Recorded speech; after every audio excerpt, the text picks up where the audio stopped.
No podemos nosotros permitir ni dejar que el mundo nos tenga que cautivar con sus cosas, cuando verdaderamente nuestra prioridad debe estar en Cristo Jesús. Por eso Dios nos ha dado armas hermosas para que nosotros podamos luchar constantemente contra ese enemigo tan implacable y perseverante que acosa nuestras vidas, que es el diablo. El diablo y sus demonios siempre están, como dice la palabra, están como león rugiente alrededor buscando a quien devorar. Y nosotros los cristianos somos su presa favorita. ¿Sabían ustedes que nosotros somos el manjar que le agrada a Satanás? Él quiere siempre deleitarse de nosotros, los cristianos. Entonces nos quiere hacer caer, nos quiere devorar, nos quiere matar, nos quiere destruir. ¿Por qué? Porque somos la amenaza más fuerte que puede tener Satanás. Pero el Señor nos ha dado armas para luchar contra él. Armas para defendernos. Y entre esas armas está su palabra. Está su Espíritu Santo, que es lo principal, que mora con nosotros. Emmanuel con nosotros. Sus promesas, las Santas Escrituras están llenas de promesas. Y todo esto hace que en nosotros produzca fe. Esa fe que podemos vencer las acechanzas del mal. Pero entre todas estas armas que el Señor nos ha dado una arma contundente, que es a la que más le teme Satanás. Y Satanás, cuando sabe que nosotros utilizamos esa arma, empieza a temblar, empieza a preocuparse grandemente y mueve a todos sus demonios para que los demonios busquen la manera de hacernos desistir de poder tomar esa arma. Y esa arma a la que me refiero es la oración. La oración es el arma más poderosa que Dios nos ha dado para luchar contra Satanás y contra sus huestes espirituales de maldad. Amén. Así es que nosotros debemos de tomar esa arma siempre. Por eso es que he querido titular el día de hoy esta exposición como la importancia de la oración. El cristiano debe de entender cuál es la importancia de la oración.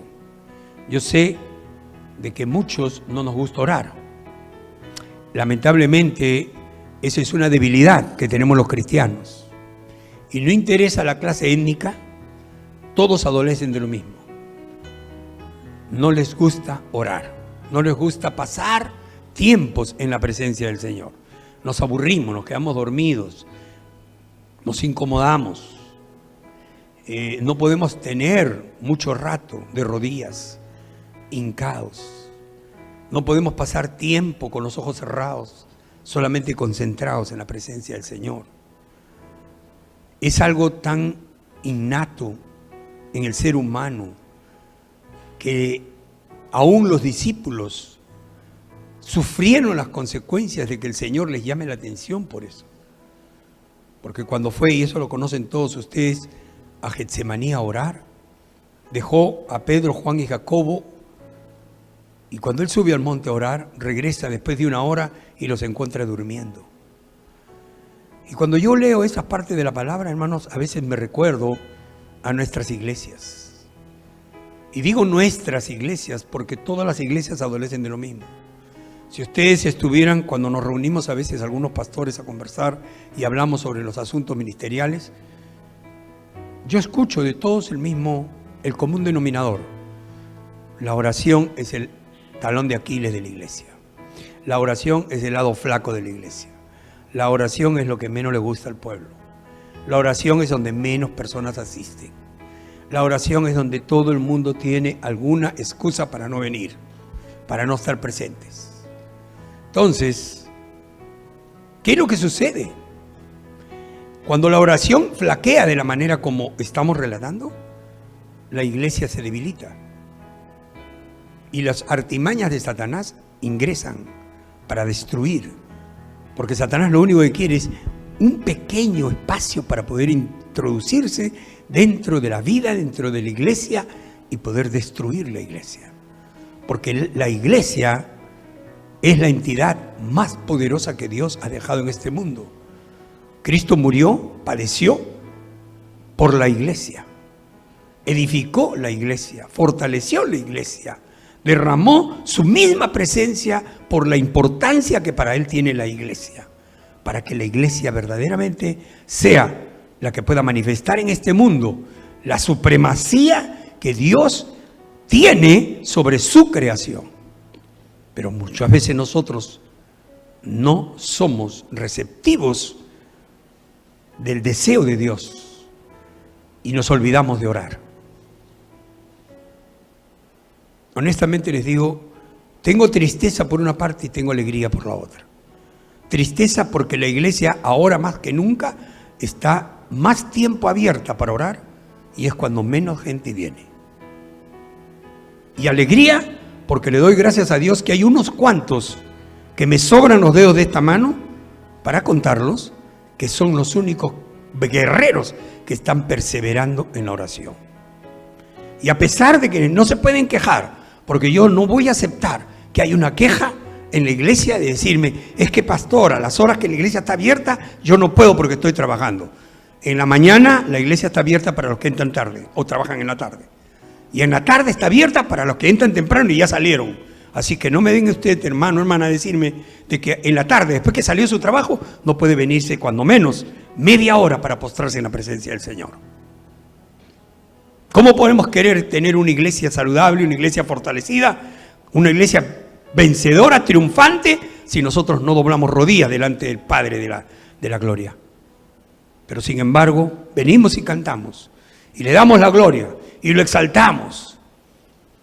¿Cómo pueden exaltar si no tienen una relación íntima con Dios? Y me entristece eso, pero ¿saben qué? Yo les ruego, ahora sí, que me acompañen ustedes al libro de los Salmos, capítulo 57.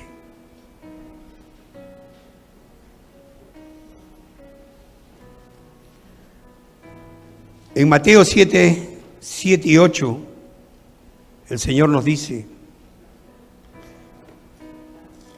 busquen Salmos, no se preocupen, yo les voy a leer Mateo 7 y 8. El Señor nos dice, pedid y se os dará, buscad y hallaréis, llamad y se os abrirá, porque todo aquel que pide recibe, y el que busca halla, y al que llama se le abrirá. Eso es lo que el Señor nos dice para que nosotros constantemente estemos buscando al Señor en oración. Y en el Salmo 57, que les digo, y les voy a agradecer que en cuanto lo tengan se pongan de pie, en reverencia a la palabra del Señor.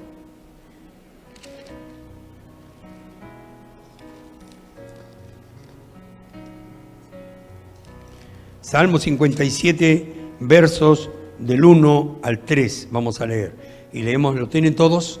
Lo leemos, la palabra santa del Señor, en el nombre del Padre, del Hijo y del Espíritu Santo. Y dice, ten misericordia de mí, oh Dios, ten misericordia de mí, porque en ti ha confiado mi alma, y en la sombra de tus alas me ampararé, hasta que pasen los quebrantos.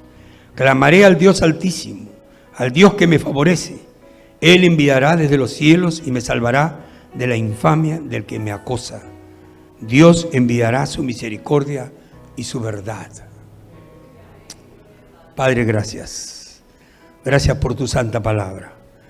Gracias, Padre, porque a pesar de que a veces es dura para con nosotros, tú como buen Padre nos estás hablando para reprendernos y que corrijamos nuestros caminos. Porque tú no quieres cosas negativas para nosotros. Nos has dicho que tienes planes de bien y no de mal para nuestras vidas. Por tanto, todo lo que tú haces para nuestras vidas sabemos que es bueno, aún lo que nosotros consideramos malo. Gracias, Padre, por esta tu santa palabra. Háblanos, edifícanos y, Padre, sobre todo, que tu Espíritu Santo trabaje en nuestras vidas y en nuestros corazones para ser esos cristianos aprobados, que tú, Señor, te regocijes en nuestras vidas. En el nombre de Jesús. Amén. Tomen asiento. Esta es una oración que el salmista, el rey David, escribió cuando se encontraba en gran angustia. cuando estaba siendo perseguido por Saúl. Y muchas veces estuvo su vida ya a puntos de ser acabada, porque a veces Saúl lo tenía acorralado. Sin embargo, David clamaba a su Dios, a nuestro Dios, al único y verdadero Dios. Y entonces Dios lo libraba de las manos de su enemigo. Al punto que después Dios cambiaba la situación y hacía que la vida de Saúl estuviera en las manos de David, porque eso solamente lo hace Dios. Hermanos, Dios puede convertir las maldiciones, las aflicciones, las tribulaciones que nosotros pasamos, las puede convertir en grandes bendiciones, porque Él tiene ese poder para hacerlo. Porque Él es un Dios que todo lo conoce, todo lo sabe, y Él va más allá de lo que nosotros podemos ver. Nosotros podemos ver en esta lectura que el Señor nos dice, en el primer versículo dice: ten misericordia de mí, oh Dios, ten misericordia de mí. Es el clamor que un alma angustiada hace a Dios. Y una de las columnas de la iglesia es esa, la oración. Si nosotros no oramos, no tenemos iglesia. Siempre lo he dicho y siempre lo seguiré diciendo y siempre no dejaré de decirlo. Si no hay oración, no hay iglesia. Si no hay oración, nos convertimos en un club social. Si no hay oración, simplemente somos una organización de hombres reunidos para pretender hacer algo. Pero verdaderamente, si no hay oración, no puede haber iglesia. ¿Sabes por qué, hermanos? Porque para que haya iglesia tiene que haber la presencia del Espíritu Santo. Si no está el Espíritu Santo, no hay iglesia. Y no te engañes. No te engañes ni deje que te engañen. En ningún lugar donde no hay oración, no hay iglesia. Es falso. Así digan que es iglesia, así se llama iglesia y se pongan el nombre que les dé la gana, no es iglesia mientras no haya oración. Porque si no hay oración, no hay presencia del Espíritu Santo. Y si dudas de eso, yo te invito a que tú te adentres en las Santas Escrituras y entonces podamos conversar y discutir al asunto. Pero esa es una gran verdad, la palabra nos lo revela. El Señor Jesucristo nos vino a mostrar la manera que tiene que ser el cristiano. Y una de las cosas que más hacía el Señor Jesús era pasar tiempo en la presencia de su Padre. Ahora ponte tú a pensar por un momento, hermano, como yo un momento pensé y razoné sobre esto y dije, pero ¿qué necesidad tenía él de tener que estar en la presencia del Señor orando si él mismo era Dios? Él no necesitaba. A él no le hacía falta tener que estar orando. Es Dios, el Emanuel. Isaías nos dice que él es Emanuel con nosotros. Entonces no necesitaba orar. Pero él lo que estaba haciendo es enseñando, nos estaba dando una enseñanza a nosotros, una lección. Nos estaba marcando el camino, el paso que debemos de seguir. Por eso es que el Señor oraba. Ahora ustedes no se han puesto a pensar que cuando el Señor oraba generalmente en los evangelios, siempre Él se llevaba a 3 discípulos. Pedro, Juan y Jacobo. Él quería que ellos aprendan, que ellos vean. Sus discípulos que se quedaban en el otro sitio sabían que el Señor se iba a orar. Cuando tuvo que cruzar la barca con todos los discípulos el mar de Genesaret, el Señor se quedó a orar. Todos sabían que se había quedado a orar. Entonces, Él en todo momento nos enseñó que tenemos que orar. Sin embargo, los mismos discípulos en ese entonces se aburrían de orar. Pero lo hermoso, lo tremendo del asunto es que después de Pentecostés, cuando el Espíritu Santo se derramado aquí en la tierra, los discípulos cambiaron. Hubo una transformación. Los discípulos empezaron a orar. Ahora ellos eran los que dirigían la oración. Pedro y Juan subían al templo de la Hermosa, dice la palabra, a la hora de la oración. ¡Wow! Ahora sí cambiaron. Ya el Pedro y el Juan que se quedaron dormidos cuando el Señor los llevó al monte, ahora ya no se dormían, ahora son ellos los que hacían lo mismo que el Señor hacía y subían a orar. Pedro lleno del Espíritu Santo. ¿Por qué creen ustedes que Pedro se llenó del Espíritu Santo? Porque pasaba tiempo de rodillas delante de Dios. Por eso es que cuando los emisarios de Cornelio vinieron a Jope a buscar a Pedro, lo encontraron orando. Y orando el Señor le reveló: ve con ellos.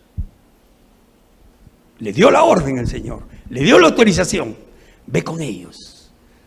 Pedro se encontraba postrado de rodillas cuando un lienzo agarrado de las 4 puntas descendió del cielo y en él habían muchos animales mostrados.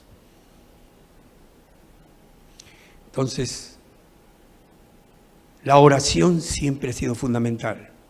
Juan, el apóstol amado, cuando recibió la revelación del Apocalipsis, se encontraba en oración. Dice la palabra en un éxtasis, en oración. Y en esa forma vio al Señor. Se le reveló el Cristo vivo y le dio el mensaje para las iglesias. Le dio el mensaje para los últimos tiempos. Le dio el mensaje de lo que va a ser cuando Cristo venga por segunda vez. Y fue la bendición más grande para nosotros, la iglesia, el que este apóstol haya postrado la revelación de Dios en el santo libro de Apocalipsis. Porque de esa manera nosotros ahora tenemos esperanza. Una esperanza que no queda simplemente plasmada en los libros de la historia de la iglesia, sino una esperanza que sabemos que es viva, porque dada por Dios, todo tiene vida. Dios nunca da cosas que tienen muerte. Dios todo lo que nos da tiene vida. Y la vida que Dios nos da, cuando su palabra es viva y eficaz, dice la palabra. Amén. Por lo tanto, nosotros siempre nos deleitamos en poder leer las Santas Escrituras, porque ellas nos hablan de Dios. Pero hermanos, nada nos va a pasar, nada vamos a aprender, nada vamos a conocer, ni ninguna transformación tendrán nuestra vida, nuestra mente, nuestro corazón, si nosotros antes de leer las Escrituras no invocamos la presencia del Espíritu Santo en nuestras vidas. Y eso solamente se hace en oración. Amén. Tenemos que aprender a orar, tenemos que saber orar. Las personas que dirigen la oración tienen que ser personas que tengan pasión. La única forma que puedes despertar pasión en tu vida, hermano, hermana, es cuando tú te postras de rodillas ante Dios. Te deleitas a alabar a Dios. Te deleitas presentarte delante de Dios. Entonces, ese deleite se va a notar. El pueblo lo nota. El pueblo se da cuenta de la pasión que tiene la persona y del compromiso que ha adquirido con Dios. Mira, cuando tú tienes un compromiso con Dios, ¿sabe lo primero que pasa, hermano, hermana? Empiezas a reflejar a Cristo en tu vida. No criticas, no estás mirando los errores de la gente, te dedicas a dar amor, compasión, bondad.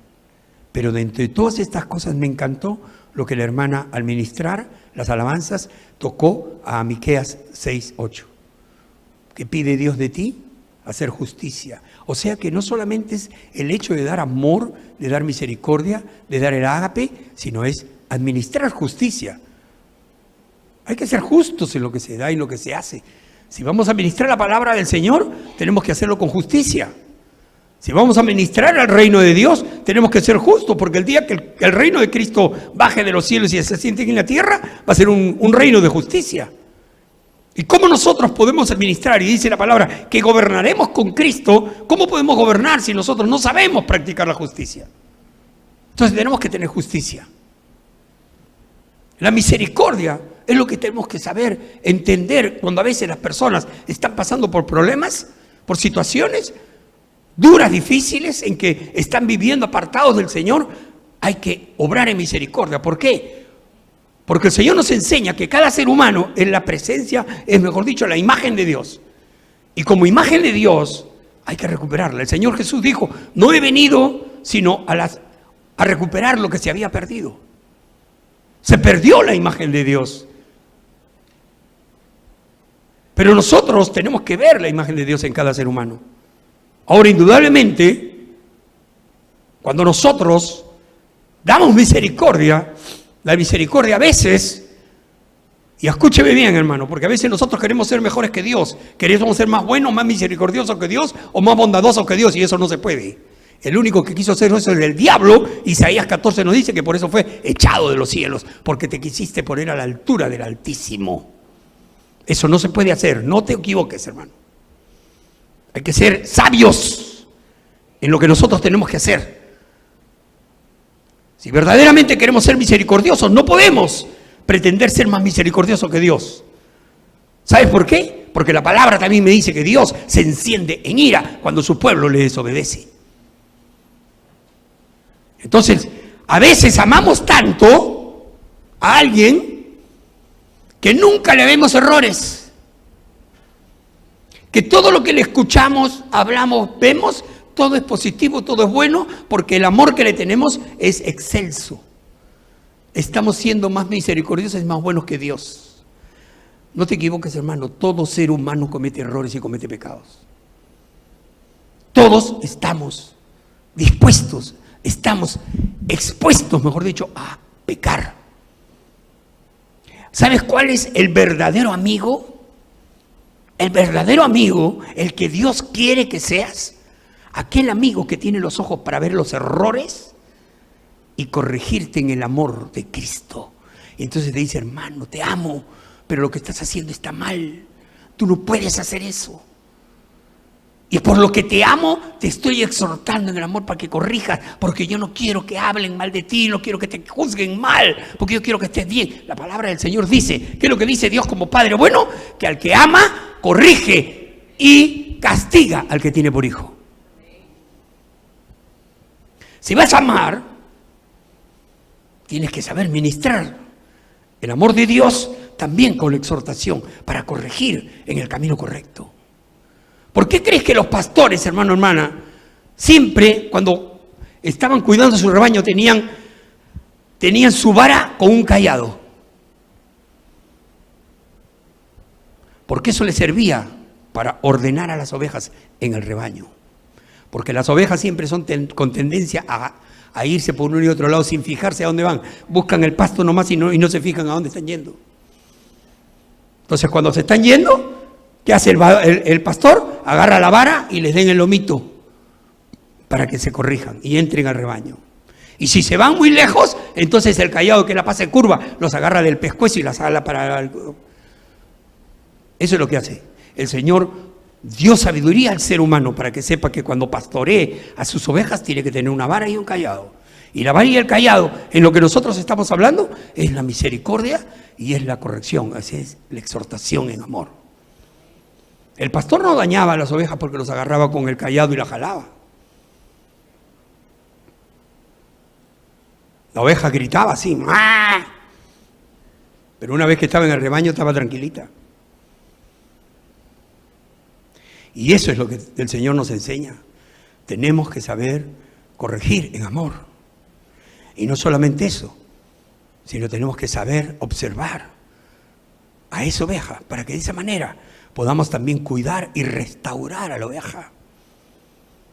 La parte del amor que Dios, la misericordia que Dios quiere que nosotros desarrollemos es cuando nosotros mostramos la preocupación por restaurar a la oveja. Eso solamente se puede hacer en amor. Y por último el Señor dice humillarte ante tu Dios. Y eso es lo más difícil que tenemos nosotros los cristianos. ¿Quieres que te diga una cosa que se refiere a esa parte de Miqueas 6:8? Cuando dice humillarte ante tu Dios. Muchas veces, a veces nosotros queremos que humillarte a nuestro Dios es venir a agachar la cabeza o ponerte de rodillas. Pero si tu corazón no está rendido ante Dios, de nada te sirve que tu persona esté de rodillas postrado ante Dios cuando tu corazón está lleno de vanidad y de arrogancia. Por eso es que el Señor dice, este pueblo de labios me honra, pero su corazón está tan lejos de mí. Somos creados para declarar en la tierra lo que Dios determina en los cielos. Mateo capítulo 16, verso 19. Si gustan me acompañan. Mateo capítulo 16, verso 19. Mi hermana Yané me está acompañando y me está ayudando poniendo los versículos de ahí para que si usted quiere los anote o que los pueda leer.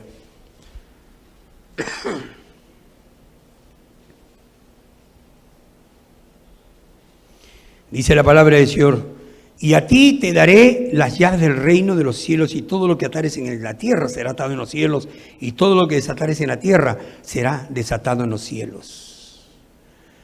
Cuando el Señor le dijo esto a Pedro, el Señor tenía en mente de que su Espíritu Santo iba a venir sobre Pedro y sobre toda la humanidad, para que ese Espíritu Santo nos dé el poder que a través de la oración que tenemos cotidianamente y perseverante con Dios, nosotros nos llenemos de ese Espíritu Santo, que es el poder de Dios, para poder vencer las huestes espirituales de maldad. Entonces, en esos momentos, todo lo que pidieres al Señor, todo lo que atares en esta tierra será atado en los cielos. ¿Tú sabes el poder que significa eso, hermanos amados? El poder que eso tiene que ver en cada persona de la iglesia, del cuerpo de Cristo. Tú puedes atar demonios. Tú puedes reprender demonios. Tú puedes echar demonios. Tú puedes neutralizar demonios. El enemigo más grande que tenemos, nosotros lo podemos maniatar solo con el poder del Espíritu Santo.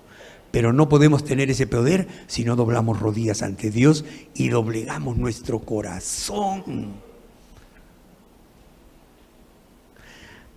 Estaba leyendo hoy día en mi devocional, cuando el Señor estaba hablando a Isaías. Y me puse a meditar un rato en lo que decía el Señor.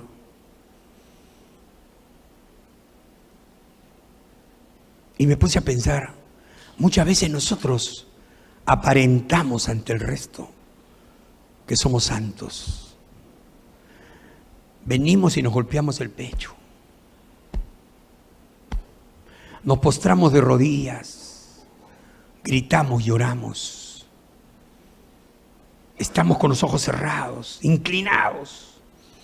Aparentemente las personas que nos ven dicen: ¡wow! ¡Qué momento tan tremendo que ha tenido el hermano o la hermana! ¡Cómo se ha quebrantado delante de Dios!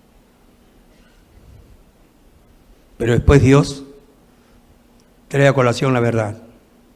Ahora Dios revela la verdad.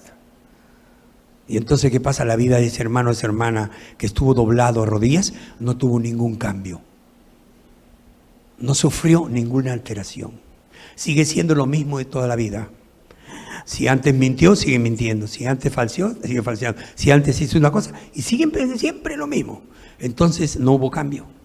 ¿De qué sirvió que te postrara de rodillas? Leí el libro de Isaías y Isaías decía: este pueblo viene, se presenta de mí, y todo lo que hace son costumbres de hombres, porque su corazón está lejos de mí. No me aman, de labios me honran, dice. Es increíble, pero cuando nosotros leemos las Escrituras hablan de una manera tan clara que nos dicen esas cosas. Si volvemos al Salmo 57,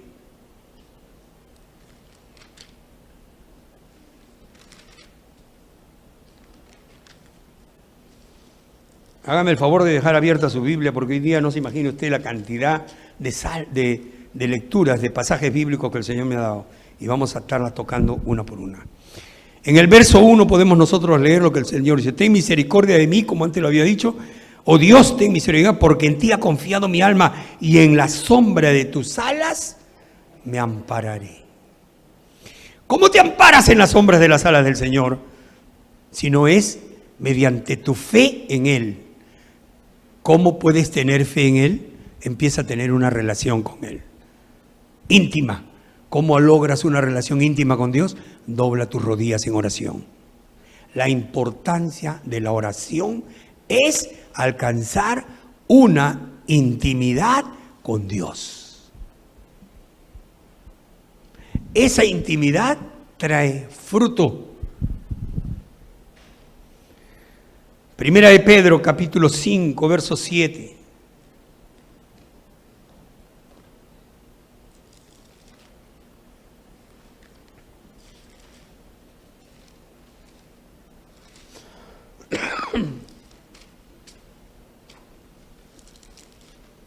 Primera de Pedro, capítulo 5, verso 7. Ustedes lo pueden ver en la pantalla.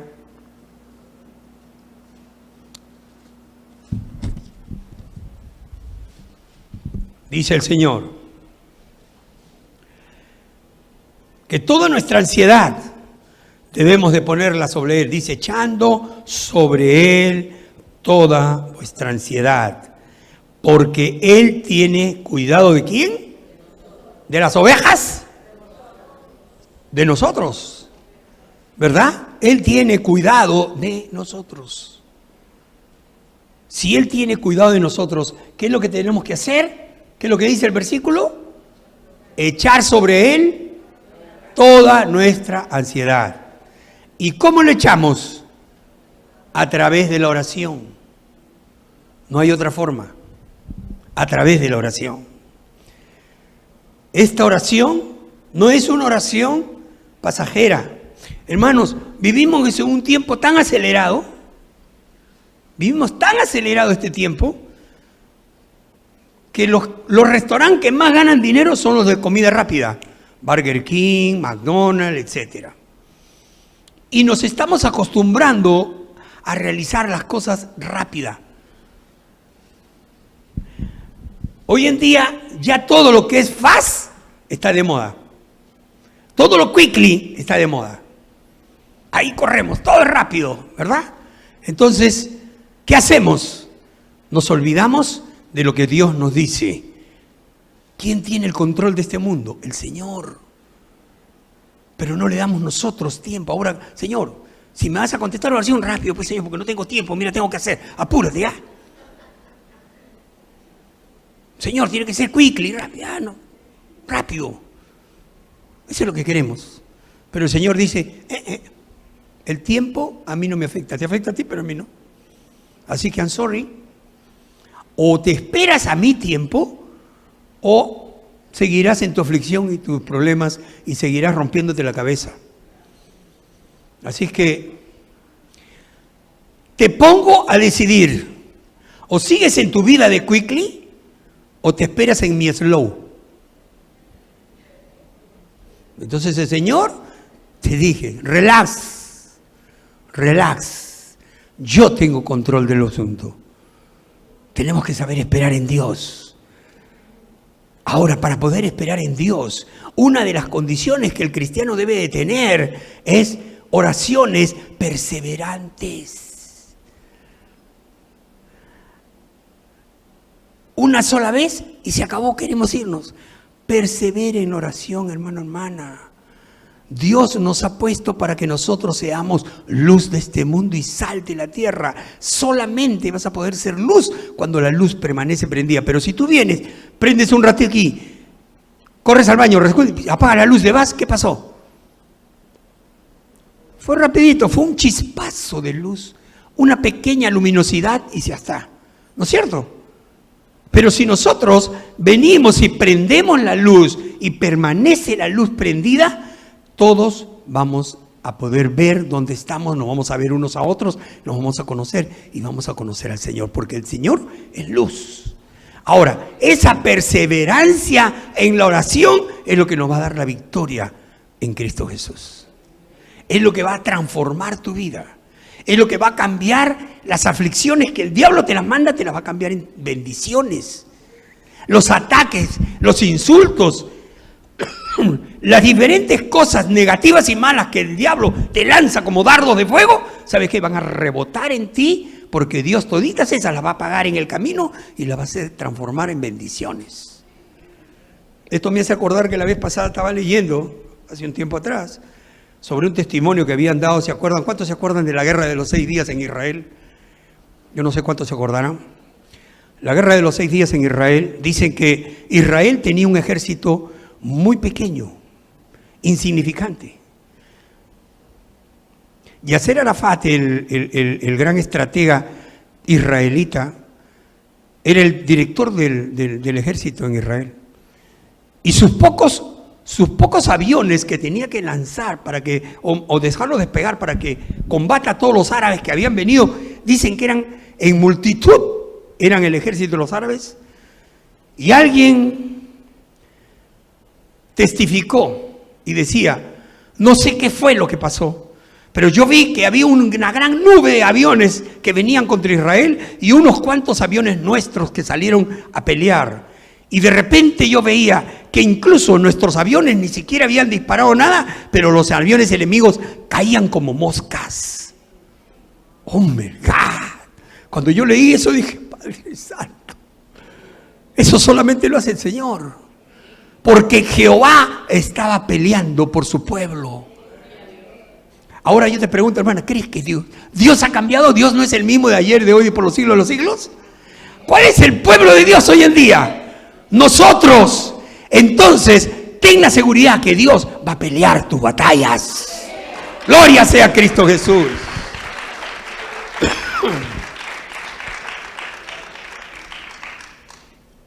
Te voy a decir otra cosa. Ábrete tus Santas Escrituras en Gálatas. Gálatas. Capítulo 6, verso 9. Es bien interesante lo que nos dice.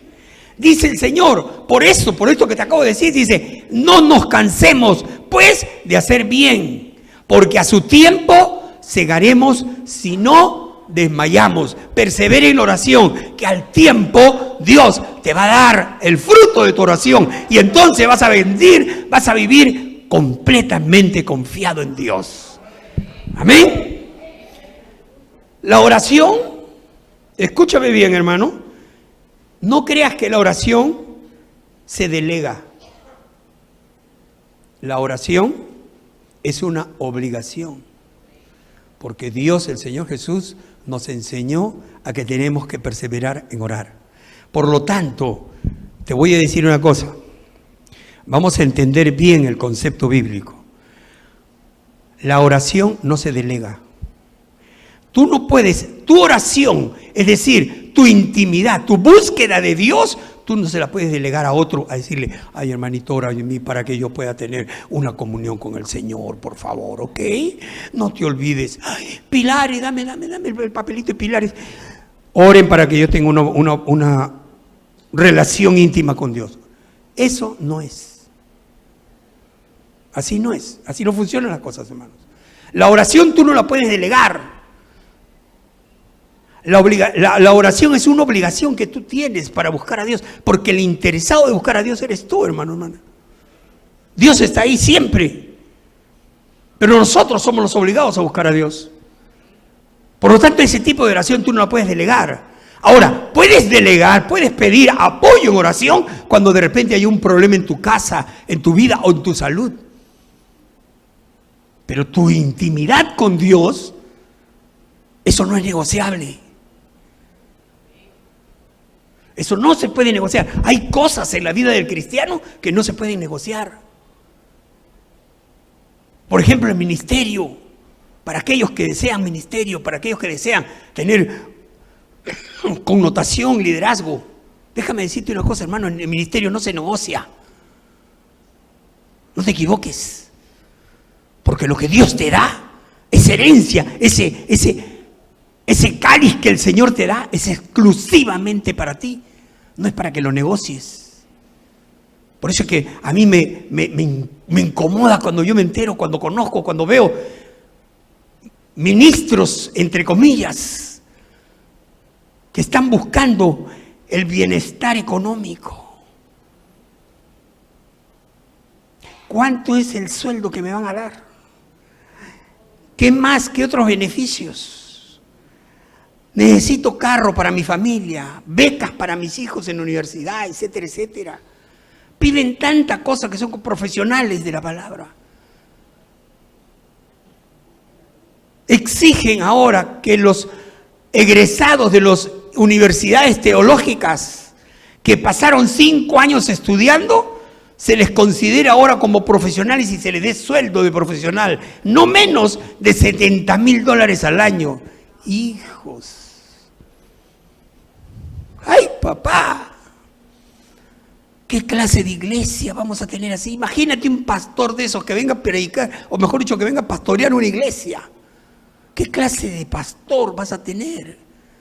Un asalariado. ¿Y qué dice la palabra? Que el asalariado ve venir al lobo y ¿qué hace? Huye y deja las ovejas. Pero el pastor, el verdadero pastor, el que ama las ovejas, agarra su vara y su cayado y pelea con el lobo y con los depredadores y los aleja.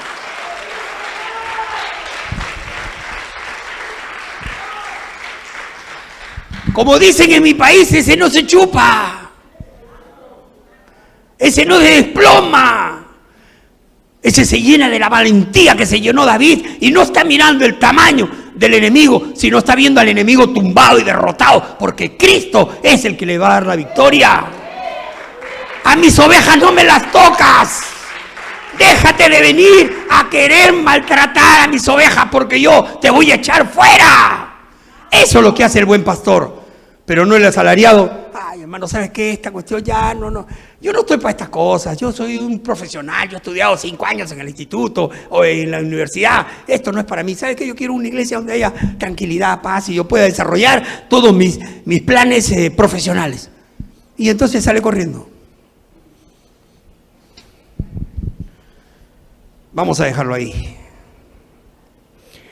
Mire, hermano, para que la alabanza, escúchame bien, la alabanza tiene que ir ligada a la oración.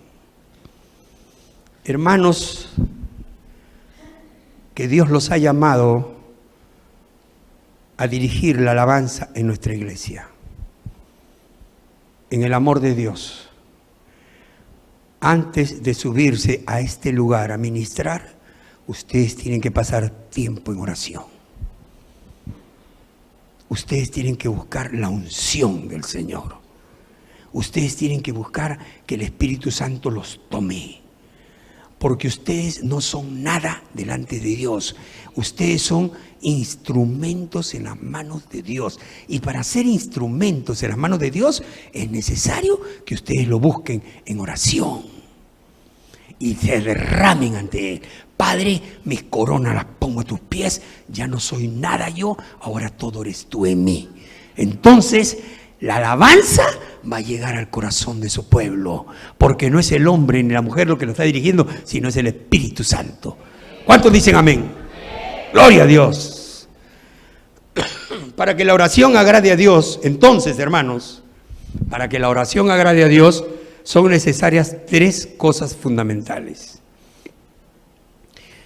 Como dice el Catecismo de Heidelberg, una de nuestras confesiones de fe, y quiero hacerles saber que esto lo dice el Catecismo de Heidelberg, nos dice que hay 3 cosas que nosotros necesitamos tener para que la oración agrade a Dios. Una, que pidamos de todo nuestro corazón.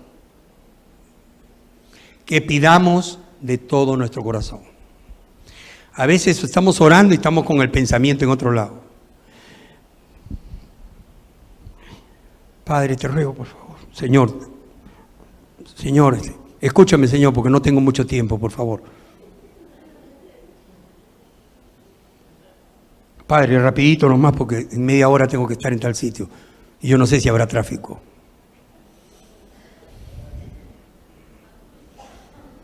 Señor, ay, por favor, escúchame de una vez que tengo que ir a prepararle la comida a Alfonso.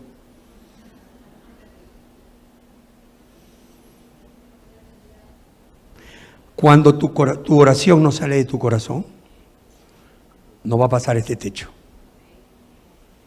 Y si agarras una escalera de esa grande que tenemos afuera y subes ahí, vas a encontrar tus oraciones pegadas ahí, hermanos. para que la oración transgrede estos lugares y aún llegue hasta el tercer cielo, tiene que nacer de lo profundo de tu corazón. Tu ser entero tiene que estar concentrado en eso. Tu mente no puede estar llena de pensamientos cotidianos. Tiene que estar llena de la palabra de Dios, de la presencia de Dios, de la magnificencia de Dios. Eso tiene que estar metido acá. Para que tu corazón, porque de aquí viene de frente, viene una arteria directa al corazón, para que tu corazón fluya una oración que le agrade a Dios, para que Dios se mueva. Ponte a pensar, ¿cuántos millones de personas somos en el mundo? De todas esas personas vamos a suponer, matemáticamente, porque la matemática es clara, vamos a suponer que la tercera parte son cristianos. De esa tercera parte, suponte que el 10% están orando a la misma hora que tú estás orando. Estoy siendo justo, ¿eh? 10%. O sea que estamos hablando de millones de personas que están orando en ese momento, que tú estás orando. Y Dios está escuchando a todos. Pero ¿qué pasa? Hay oraciones que mueven el corazón de Dios. ¿Sabes por qué lo mueven? Porque nacen de lo profundo de nuestro corazón. ¿Y sabes qué? La palabra dice, de corazón a corazón. Mueven el corazón de Dios. Por eso tu oración tiene que ser nacida del corazón. Segundo, el Señor manda para que tu oración pueda salir de lo profundo de tu corazón y sea agradable a Dios, tienes que humillarte delante de Dios.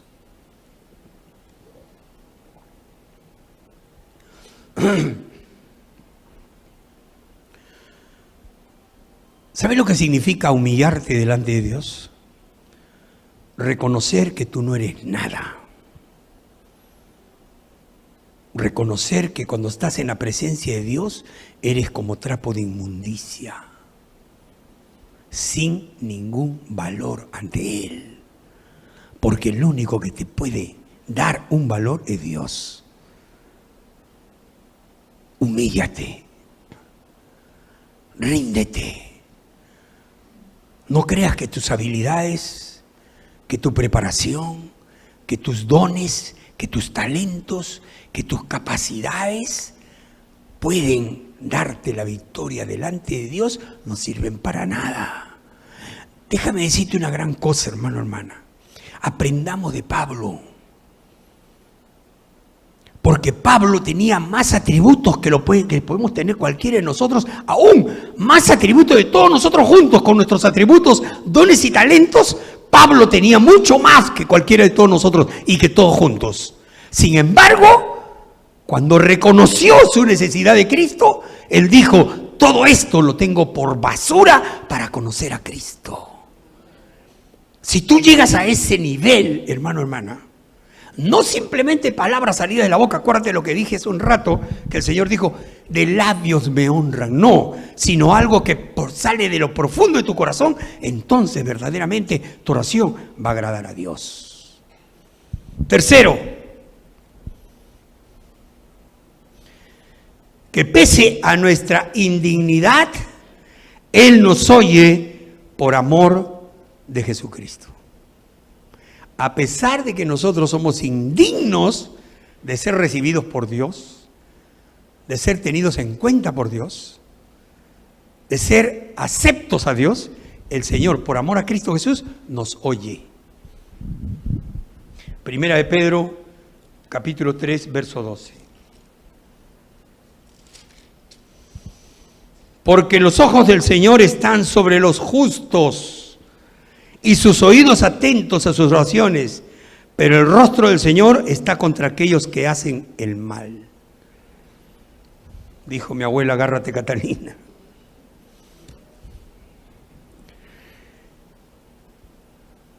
El Señor Jesús, por eso, enseñó a orar.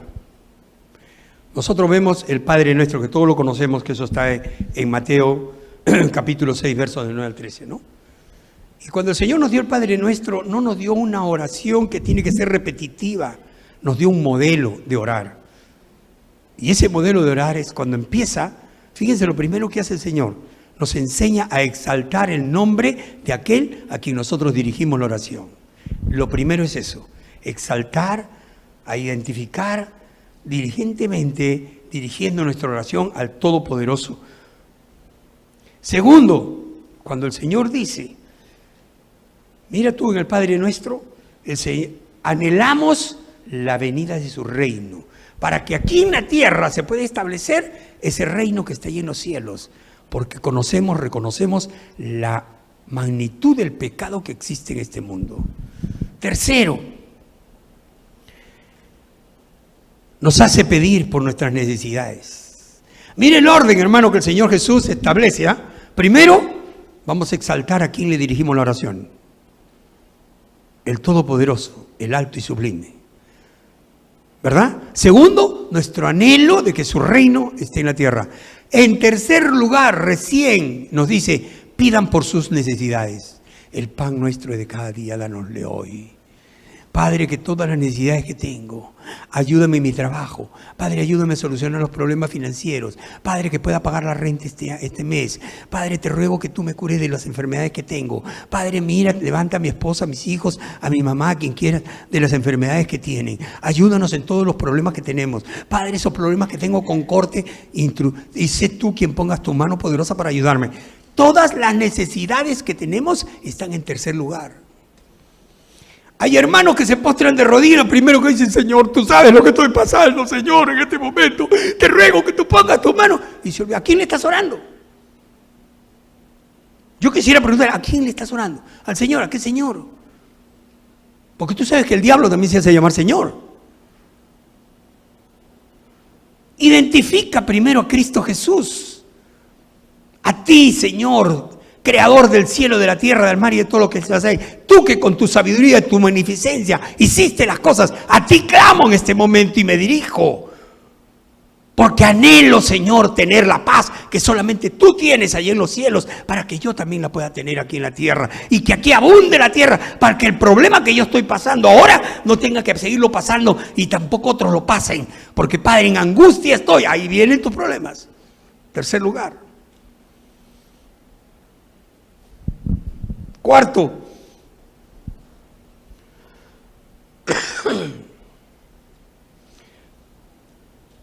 aprende a pedirle perdón a Dios por todos tus pecados.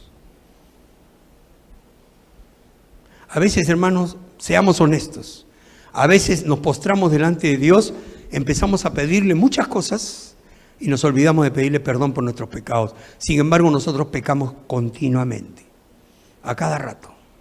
¿Verdad que sí? Si somos honestos, sucede. Hay que pedir perdón. Quinto, comprométete con Dios a perdonar a tu prójimo. No te comprometas con tu prójimo, comprométete con Dios. Porque cuando tú te comprometes con Dios, vas a tener que cumplirlo. Tomas un compromiso serio. Perdonar a tu prójimo.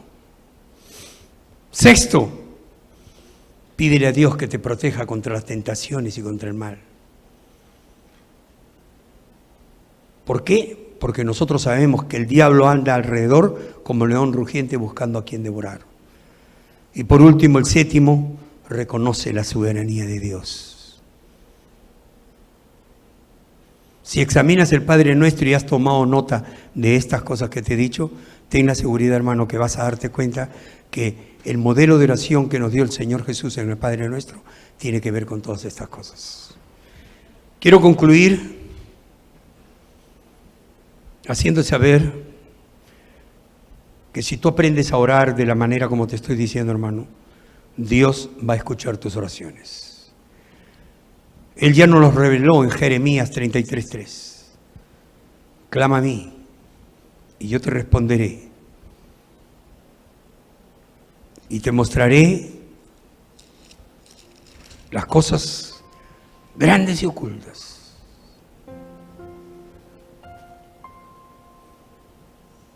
Que tú no conoces. Cosas que nosotros no entendemos ni vemos, el Señor nos va a manifestar. Y déjame decirte, hermano y hermano, No es que Dios te va a dar una revelación como le dio el Apocalipsis a Juan, pero sí te va a hacer entender el deseo del corazón de Dios para tu vida. Él las oye. Él nunca deja de oír las oraciones cuando son nacidas del corazón. El Salmo 145, 18 nos los asegura.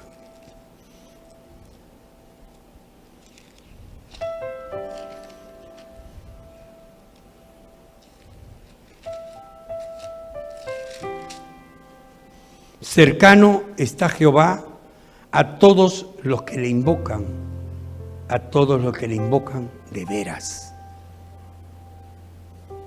Invocarlo de veras, como lo he dicho, toda esta exposición, rindiendo tu corazón a Él. Hay hermosas promesas de Dios para su pueblo cuando el pueblo ora. Te voy a dar una relación de esas promesas de Dios cuando el pueblo ora. No las vamos a buscar, pero quiero que tomes nota. O creo que las está poniendo en la pantalla de Anet. En fin, te las voy a dictar. Segunda de Corintios, capítulo 7, verso 14. Mateo 21, 22. Juan 15, 7. Primera de Timoteo 2, 8. Isaías 55, 6. Sin oración no podemos tener una relación con Dios, hermanos. La oración debe ser nuestra prioridad. La oración tiene que ser algo que marque nuestras vidas. Es tiempo que hagas un espacio en tu vida para orar. Porque Dios siempre está esperando que tú vengas ante su presencia a orar.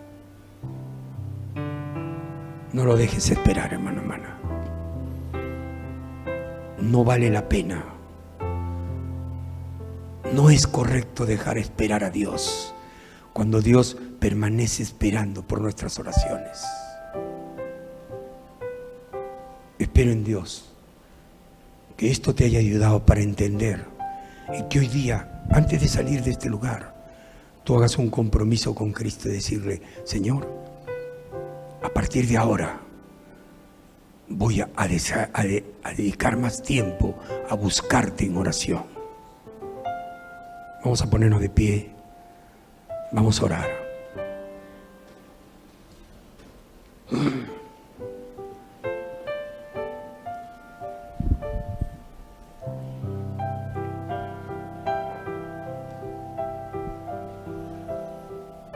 Padre Santo, Dios eterno y misericordioso que estás en los cielos, aquí venimos, Señor, a postrarnos delante de tu santa presencia. Señor, hemos entendido las cosas que tú quieres para nuestras vidas.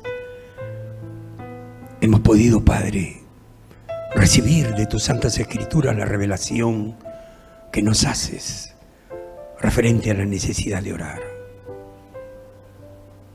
la importancia de orar. Y Padre, primeramente te pedimos que nos perdones, porque hasta ahora no hemos entendido, no hemos cumplido con esto. Pero Señor, hoy tu Espíritu Santo nos habló y tú nos has revelado qué es lo que tú quieres de nosotros. Y Señor, queremos hacerte saber de que queremos cambiar nuestras vidas. Queremos ser un pueblo de oración.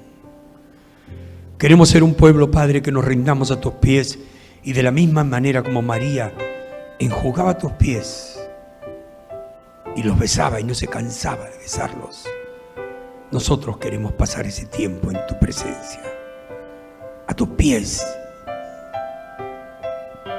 derramando nuestras coronas, derramando nuestras vidas, nuestros dones y talentos y habilidades, que son las coronas de nuestras vidas, las ponemos a tus pies, Señor. Padre, ayúdanos. Y te rogamos que también limpies nuestro corazón y todo sentimiento negativo y amargo lo saques. Padre, perdónanos y ayúdanos a perdonar a nuestro prójimo. Ayúdanos, Padre, a buscarte constantemente en oración, para que tú nos digas después, como lo dijiste en Crónicas, Padre, en Primera de Crónicas 7:14, si se humillare mi pueblo, sobre el cual mi nombre es invocado, y oraren, y buscaren mi rostro, y se convirtieren de sus malos caminos, entonces yo iré desde los cielos y perdonaré sus pecados y sanaré su tierra. Gracias, Señor. Cumple tu promesa a tu pueblo, por favor. Te lo rogamos y te lo pedimos por Cristo Jesús. Amén. Amén. Denle un fuerte aplauso a Cristo Jesús, hermano.